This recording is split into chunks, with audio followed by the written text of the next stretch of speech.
Canine Chat. News, tips, expert guests and reviews. Whether you're a trainer, handler or just want to learn more about your best friend, here's Paul the Dog Trainer with Canine Chat. The following podcast may have information relevant to you. However, it's based on the knowledge and experience of those involved. For advice more specific to your situation, please consult a professional. And welcome back to Canine Chat. I'm your host, Paul the Dog Trainer. Today we've got a very special guest on the line. We have Gary Jackson. He is one of the industry's leading dog trainers, training over 20,000 dogs over a 30-year period. Today we're going to be talking about dependency, separation anxiety, balanced training versus positive training. Welcome to the line, Gary. Yeah, thank you very much. It's great to be here. It's great to have you on the show today. We're going to talk about something that a lot of people have issues with, especially my clients, and I'm sure a lot of your clients and a lot of dogs in Australia deal with separation anxiety or dependency in dogs, whether it's a dog cannot be away from another dog or it cannot be away from a human. Do you want to talk about, in your own words, what dependency is and possible signs so people can see in their home what issues they may be seeing? Yeah, generally with the dependency, it's really in three categories. It just goes from one level to another. And generally it starts off with a dependency, then it gets into a separation anxiety, and then it can actually get into overprotectiveness. But there's a whole stack of associations which goes with the dependency. And the bottom line is that the dog learns that he cannot cope without the owner or the other dog next to him and has to have as much body contact and has to be around him all the time. When the owner's away, the dog goes into a state of anxiety and will start panting really heavily, pacing, chewing things, and there's all sorts of dramas that happen there. But generally with the dependent-based dog, it probably, with all the clients that I've seen over the last 6 months, is probably in about at least 95% of the problems that all the dogs had were dependency-based problems. And one of the things that when we look at, first of all, with dependency, generally to start off with, when the dog is taken away too early from the mother's litter, because they're so dependent on the litter mates and the mother and all that type of stuff, that dependency then transfers straight through the new owner.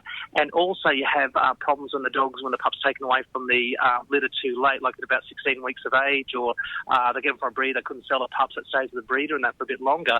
Then what actually happens is that the dog actually misses out on the socialisation period or the critical period of development, and then will develop a dependency on the owner as well. So in both cases, you can actually start off with a dog which is already dependent before you can get the dog. And then from there, it can be compounded so much more by lack of socialisation, or if the dog has been mistreated or had a bad experience with a stranger or something like this, the dog will develop a strong dependency on the owner. One thing that can compound the problem a great deal is having the dog sleep in the bedroom, and that's probably the biggest one, which gets the dog so used to spending 100% of the time with the owner that the moment the owner is not there, the dog cannot cope and then reacts, and a lot of the reactions the dog has is all stress-related reactions. I think it's important to note about that subject is that when the dog is around the human, they don't always realise the dog has separation anxiety, but in reality, once they leave, that dog is in a really high state of stress. It can't be relaxing for them. It's not. And here's something that a lot of people don't understand, because I actually do quite a lot in scent dogs and how scent's such an important part of the dog's makeup. Everything a dog sees in its life is in pleasure and pain, and they've got so many pleasures. And with, for example, a pleasure which might be a tennis ball, with that tennis ball, there's a whole stack of associations, which is what the owner says, the way he talks to the dog, the body language, and then also the smell of the ball. So then a part of the pleasure thing with the dog is the smell of the ball. All of a sudden, that rubber becomes like a really awesome smell for the dog, and he associates with all the great things. And what actually happens when you've got a pup which is on the mum's teat, I'd say 3 or 4 weeks of age, and that puppy is constantly wallowing in mum's odour. Okay, so the dog's breathing oxygen and breathing mum's odour. So the dog is used to wallowing in that massive scent pool of the mum. Now, when the dog develops a dependency, that dog will start to develop the exact same thing to the new owner. And when it gets to the new owner, the dog is in its comfort zone when the dog's wallowing in the scent pool of the owner. This is why the puppy will spend all its time sitting on your feet, sitting underneath you, and always hanging around you, and will not leave you. So when the dog's with you, the dog's under no stress, is content and relaxed. And this is where the owner actually sees the dog. There is nothing wrong with the dog there from the owner's point of view. The dog is just happy and relaxed. But when the dog's outside that scent pool, that's when the dog starts to stress and starts to get under anxiety and starts looking for the owner. So the first thing that dog actually does is that these dogs are generally chronic lickers. Now, licking is also to gather odour, and they also start flicking their tongue, which pushes the odour into their mouth there. So you'll see them when there's food or they're trying to get to the owner, and that they'll start putting their tongue out and start just doing a licking motion into the air. But when they're with the owner, the things they do, they first of all want to jump up to try to get to their face for their breath, and these dependent dogs are always licking the skin of the legs and the arm. They stick their nose into your groin and into your armpit, and this is why when you're sitting down with a dependent dog, the dog goes straight up, nose in the groin, or sit there with their nose on your lap, wallowing in your odour, and that's why they have as much body contact with you as possible. So they'll sit on your feet, lean in against you, and then when they're sitting beside you, they'll get their nose and pull your arm up to put on top of them. So these dogs actually got to be constantly stroked and constantly be mollycoddled and wrapped with you, and then that way the dog, it's a pacifier, so the dog is content. When that's removed and you go out, the dog starts to go under anxiety, and the first thing that will happen is that the dog will start panting very quickly and very shallowly. So the dog will be panting and pacing backwards and forward across the backyard, and then will stay in the next point of access where they're going to see the owner. Now, the next point of access might be the side yard. It might be a hot day or a cold day, and that dog will sit in the rain or the heat because that's the next point of access they're going to see him. And generally what they'll do, they'll dig a hole to lay in at the side yard, and then the next thing that activates is their ears. So they'll identify your car 2 blocks away, and then they'll go crazy, and then from there they'll go straight back to the next point of access where they're going to see you, which is probably the back door. And this is why you see the dogs, you walk inside the house and the dog's constantly sniffing and snorting underneath the door there to gather your odour. So wherever the dog is, you have your own personal stalker, and what actually happens, the dog is obsessed with being with you and is an absolute brilliant reader of human body language. He's constantly scanning you all day, all night, knows everything that you do, and the whole OCD with his dog is obsessed to be with you. As soon as you take that away, like you remove yourself from the situation, that dog then starts going crazy, spending his whole obsession not chilling out and relaxing in the backyard doing his own thing, but where's mum? Where's mum? Where is she? She's over here, and just constantly stalking for her and trying to get to her.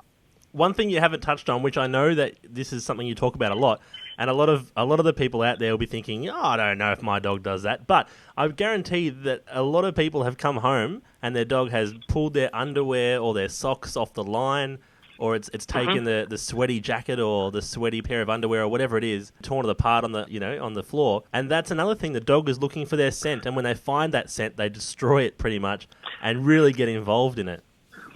That's right. And what actually happens there is that when the dog can't access the owner, the dog will access anything the owner has touched, whether it be cushions, jocks, socks, bras, anything like this. And this is why they take the pot plants, freshly planted pot plants, they pull the tree out, they then lay around in the soil there. So anything the owner has touched, the dog's going to be trying to get as well. And that's one of the side effects of the super dependent dog.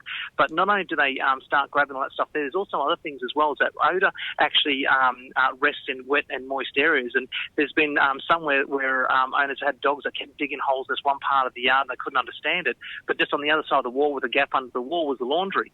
So all the laundry odour was actually gathering onto the grass, and the dog was digging up the grass where the smell is. So it is an important thing. There are a number of ways on how to fix a dependent dog. So what would you say some possible treatments are for these people, Gary? Because a lot of people that are listening will think, my dog has that, my dog doesn't have that. But if their dog does, what can they do?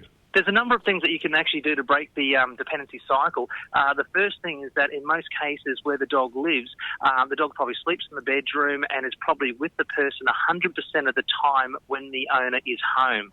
Okay, so in other words, the owner gets home, dog's in the house, follows them around and is there with them the entire time till the owner goes out again.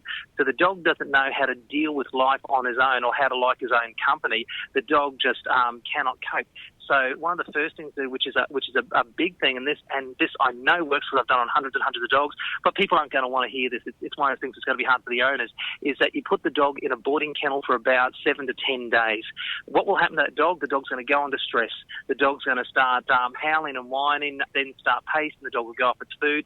But after about 3 or 4 days, the dog will start to adapt to that, and then will start to eat the food, start to get into the new routine, and then all of a sudden become independent. Now, when you get the dog home, by taking the dog and putting it in the same situation as it was before the dog left the boarding kennels, it will revert back to normal in a matter of like about 4 or 5 days. The dog will become dependent again. So it's important that you change the whole routine of the dog around temporarily. That, for example, you give the dog some time out on his own where he cannot see you, possibly not smell you, and not be with you at all. So in other words, you might put him in the side yard where there's got no access to you for about, say, 2 to 3 hours, and force the dog to spend that little bit of time there. Then bring the dog into the backyard, play a game with them, and just change his whole routine around. Other things you can do is moving the water to a different spot of the house, and also feeding them at random times. And if you can always feed them at 6 o'clock at night, next day feed them in the backyard at, say, 4 o'clock, next night feed them at 6 o'clock, next night feed them at, say, 2 o'clock. So change it all around and move the food in different locations. And once you've confused the dog that much and everything's at random there, because dogs actually have a very, very good clock. They know everything on routine. And this is why if you get up every morning at 6 o'clock in the morning, take the dog for a walk, or give it a snack, and then you get up to go to work, you try to sleep in on a Saturday morning, that dog won't let you sleep in. That dog's going to be howling and whining and trying to get you up. So break the routine is another good thing. The next thing that you do is that you leave a heavy odour base belonging to you where the dog's bed is. So a sweaty shirt that's riddled with your odour, and put that where the bed is. And instead of the dog looking all over the yard to try to track down where where all your items of clothing and all this type of stuff is, the dog will go back to the heavy odour base and lay down there. And as long as the dog is laying down there and he's breathing and smelling all mum or dad's stinky odour and that, he's content. So those things there alone will actually fix a lot of the dependency-based problems. But every single dog is different. Some only has some of the problems, others have all of the problems. But it's also in accordance to the genetic traits of the dog, as well as the character level of the dog. You have soft character and strong character dogs. Dependency is more prone to softer character dogs because they've got a low stress level, low pain tolerance. There are a lot softer, gentle-natured dogs, so they're going to be more prone to becoming dependent. That's a lot of information to take in, Gary. What would you say with those people that have a dependent dog, that they do see the dog in a sign of stress and they might want to console the dog by hugging the dog and making it feel better? Is that something you'd recommend? The hugging the dog and getting it close to you, and that will actually make the dog feel better. I mean, that dog will be happy with that 24 hours a day. But what you're actually doing is that you're developing the dependency even stronger. What you're doing is that you're making that dog, or forcing that dog, to live in a constant state of anxiety for the rest of his life because you've made that dog dependent on you. And I hate to burst some people's bubbles, and it's hard. It's going to be a hard pill for some people to swallow. Is that a lot of people mistake loyalty for dependency?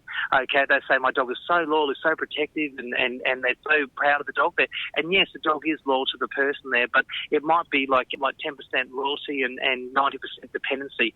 When the dog can't cope without you, that dog is obsessed and wanting to be with you.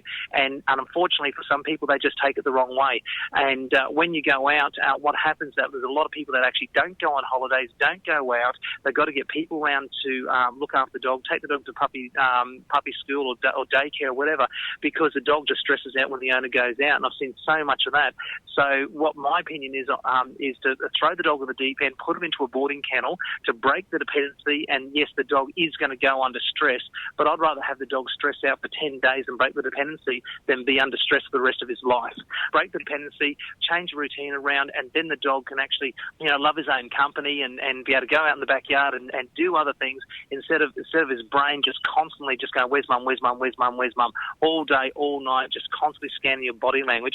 And in regards to the body language, they are the greatest experts on reading body language, so they understand everything so clearly.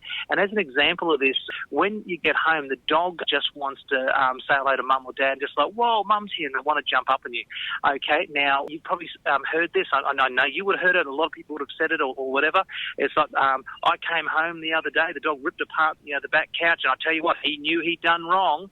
and they always say he knew he'd done wrong because the dog was all cowering and all the rest of it. And that is the biggest load of rubbish. And a lot of people argue with me on this, but it's the biggest load of rubbish. The dog has absolutely no idea what he did 3 hours ago. He's still happy to see, but what happens when you come in? The dog's all excited, Dad's here, and they can study your body language in a microsecond. So the moment that the way that you stand, or so, what, and you start to raise your voice, or anything like this, anything like that, and the dog responds to it in a second.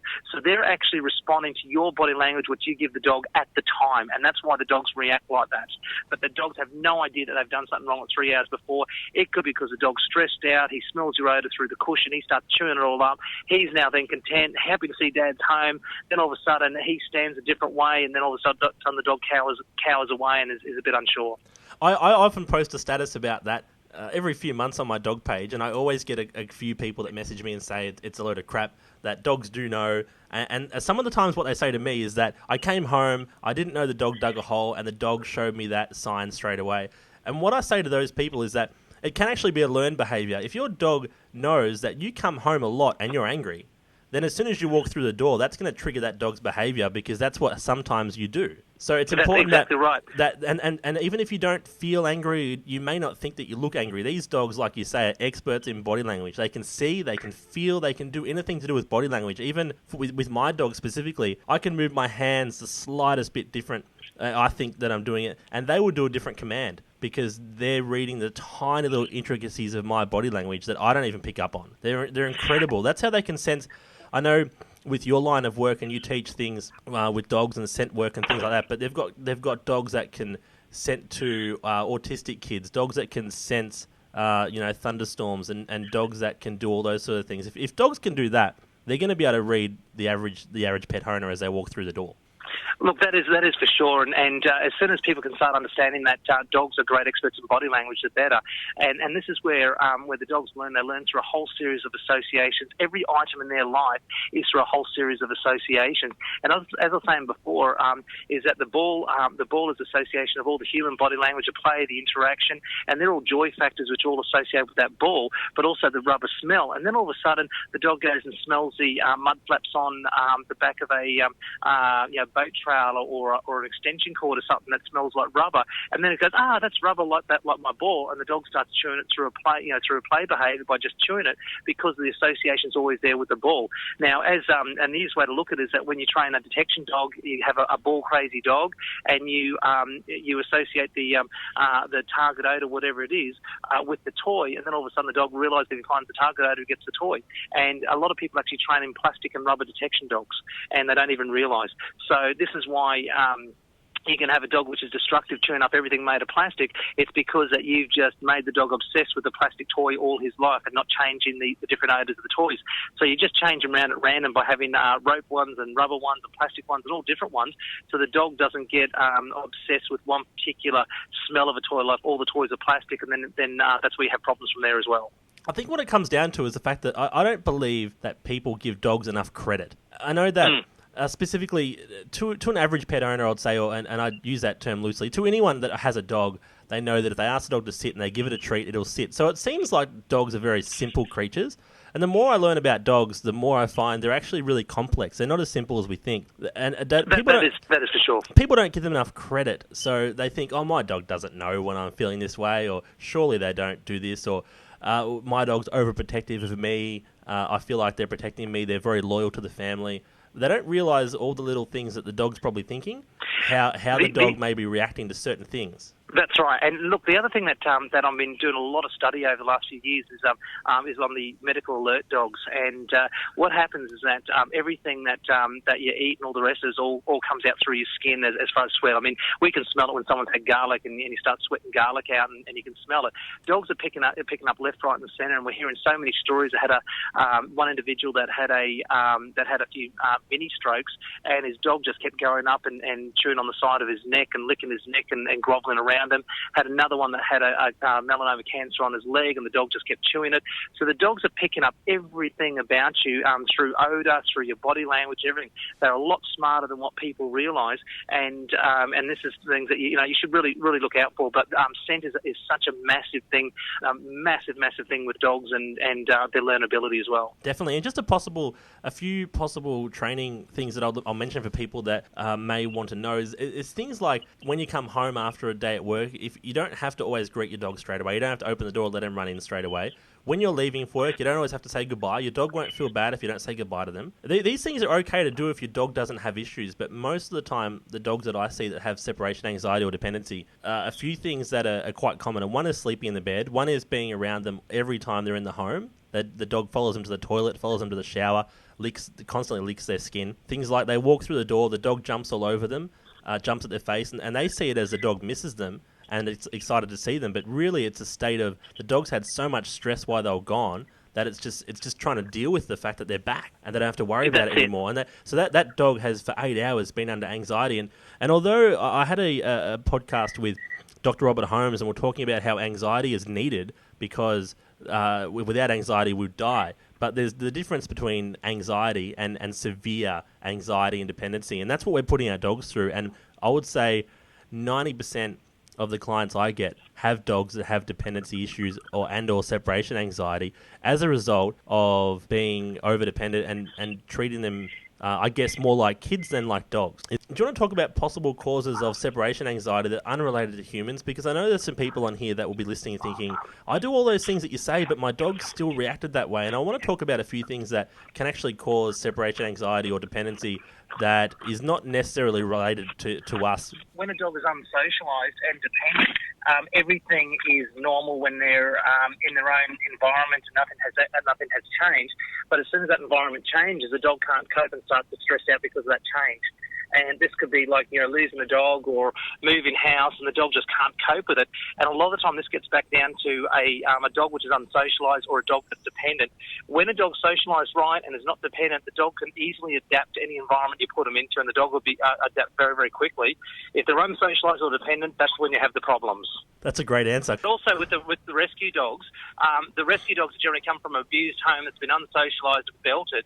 Then they get to the foster carer, and the foster carer has it and gives them the most loving home, because foster carers are great people, and they give it the most loving home, and then the dog just develops an incredibly strong dependency straight away, and then becomes overprotective of them, then tries to bite anyone that comes anywhere near the foster carer. So that's also another common one. So thanks, Gary, for the chat on separation anxiety. I think it's opened a lot of people's eyes about what we've been talking about. But one thing I also want to talk about while I've got you, because I know that you're an expert in this field and you've dealt with this for a very long time, and it's something that you do, especially when in your protection work from the early days, and even if you're home consults, because we're all about fixing issues and about results. I want to talk a bit about one subject, which is balanced training versus positive-only training. Some people out there will know exactly what we're talking about. Some people will have no idea. Yep. So I did want to talk about that because I'm a balanced trainer and you're a balanced trainer. I'd love to talk to everyone about what balance is versus positive-only and how it works.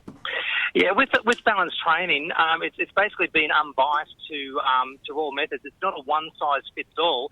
And because all dogs are different, you've got like rescue dogs which might have aggression or unsocialised. You've got to have different methods for them compared to like a high-energy border collie which is food-motivated. I suppose the bottom line is that when you see the positive-only training, it's a new thing that everyone's been doing. I use more positive motivation than probably a lot of the positive motivation trainers. I don't yell at a dog. I don't give them a strong correction or anything like this. I'm very, very kind to all the dogs in that. But in most cases, I see a lot of this positive-only training. It's a scam. And it's an absolute scam because dogs need to know a balance, and not every single dog's a highly food-motivated border collie that does everything for a Scooby snack. And the thing is that with these positive trainers is that they're getting into areas where they shouldn't be involved in. Things like I did a seminar in Townsville, and there was 2 dog fights, a lot of aggression in this class, and they're all basically we've now got a whole generation of dog owners brainwashed that you cannot actually correct a dog, and that is dangerous. It is wrong, and it's going to cost people lives. It's going to cost dogs their lives. The dog's going to be injured as a direct result of this. I mean, when I saw this up in Townsville, these dogs which are quite aggressive towards each other, there was 2 dog attacks in the class. None of them would even correct the dog, but when I was able to give the dog correction, make him sit there and stay there, I gave him an alternative behaviour to the same situation. But in the meantime, I said, no, they know you're a good boy, and I'm praising him, telling him he's a good fella, got him closer and closer, and then next thing the dog's sitting there nice and calm, and then for the next hour the dog was nice and happy and relaxed. This is the first time that dog's been like that, and all he needed was to know the boundaries.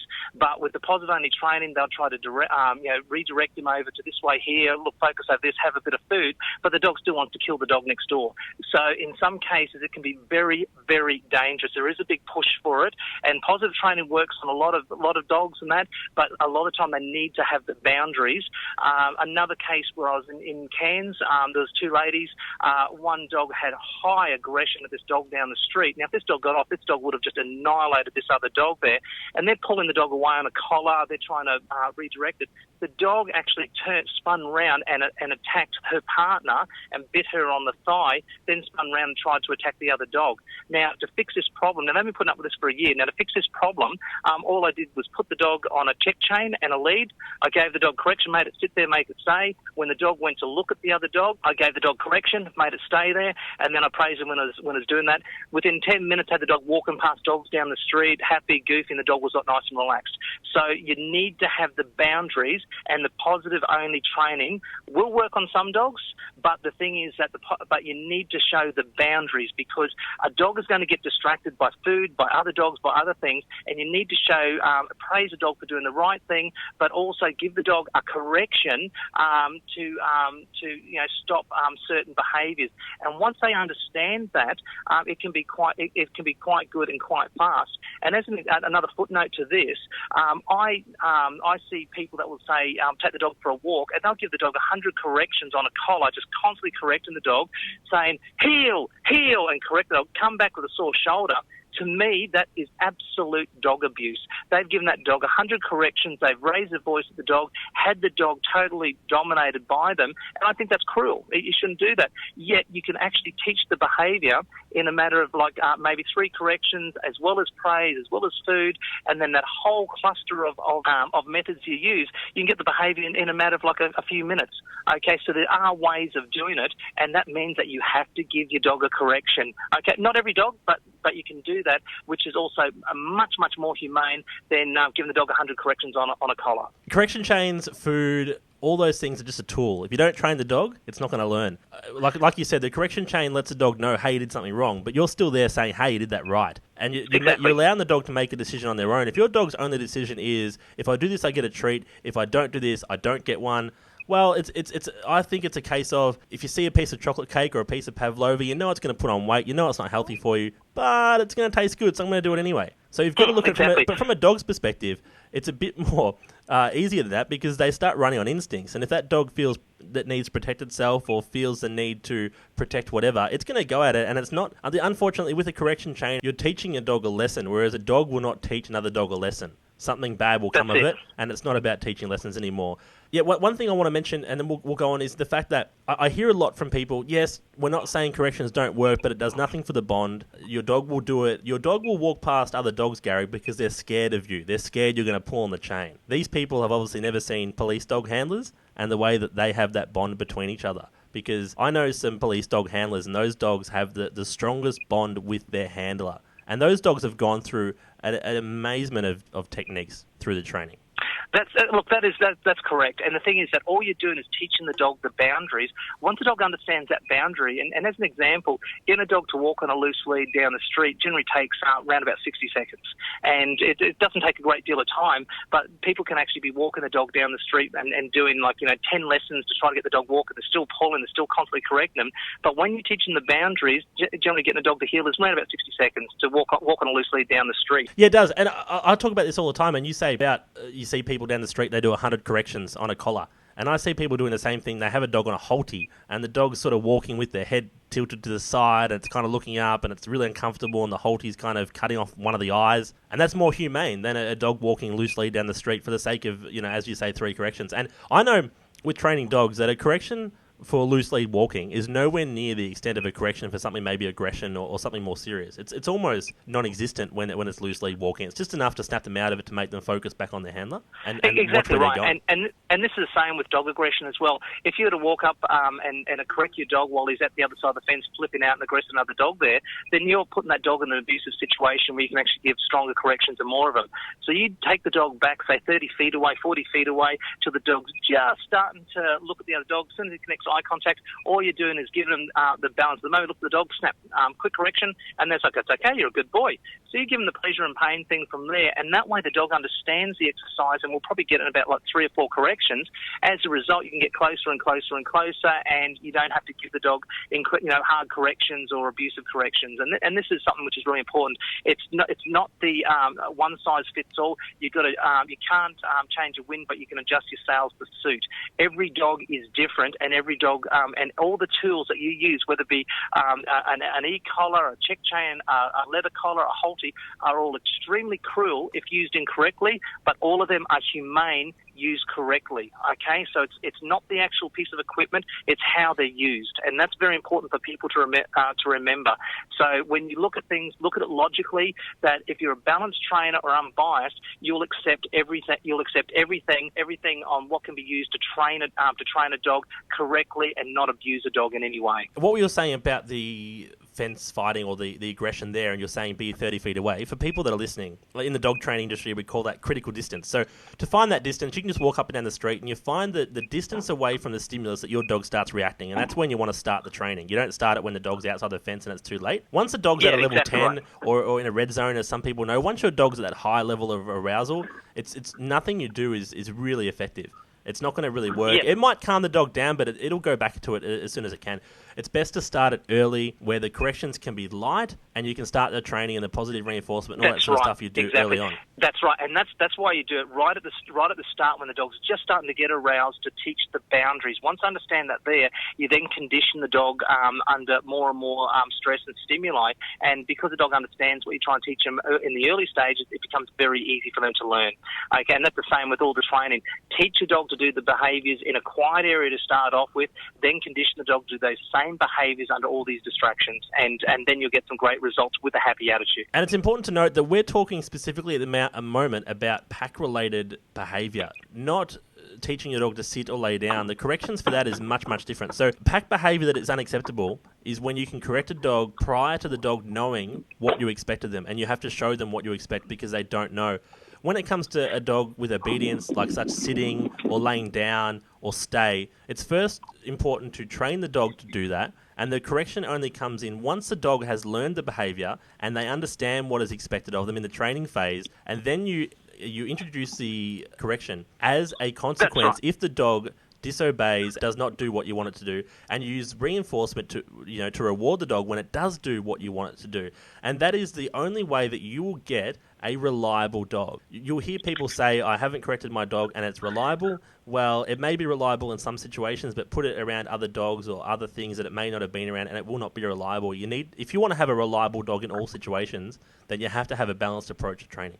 I could not agree more, and I just wish if people start questioning this methodology. I mean, you can train a dog 100 years ago, 50 years ago, 20 years ago. They all learnt the same way. The only thing that's changed is this new politically correct version of positive-only training with no correction at all, and that is a danger.